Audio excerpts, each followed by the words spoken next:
C'est dans un hôtel de Goma que la rencontre a eu lieu. Le chef militaire du M23, Sultani Makenga, signe un accord avec le général de la communauté d'Afrique australe, Immona.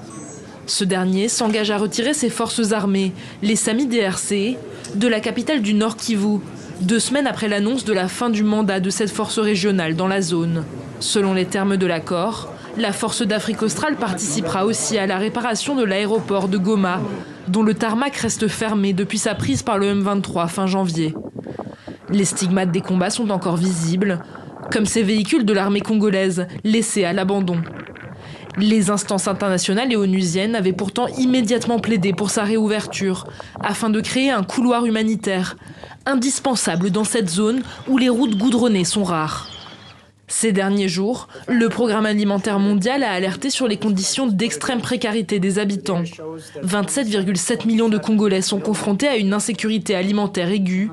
C'est le niveau le plus élevé jamais enregistré dans le pays.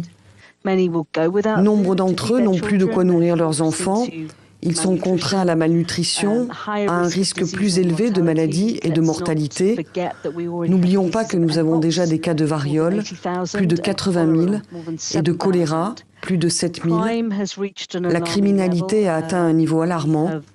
Nous avons vu que la sécurité a tout simplement paralysé l'économie locale. À Saké, à une vingtaine de kilomètres de Goma, de nombreux habitants avaient fui leurs habitations lors des combats. Cette maman de 3 enfants est depuis revenue, mais entre-temps, elle a perdu la trace de son mari. Le conflit a laissé de nombreuses veuves. Nous avons perdu beaucoup d'hommes ou de maris. Il faut soutenir les veuves et les orphelins. Les bombes détruisent les maisons. Le M23 et la communauté d'Afrique australe souhaitent débuter la réparation de l'aéroport de Goma rapidement. La première étape sera d'évaluer l'état de l'infrastructure.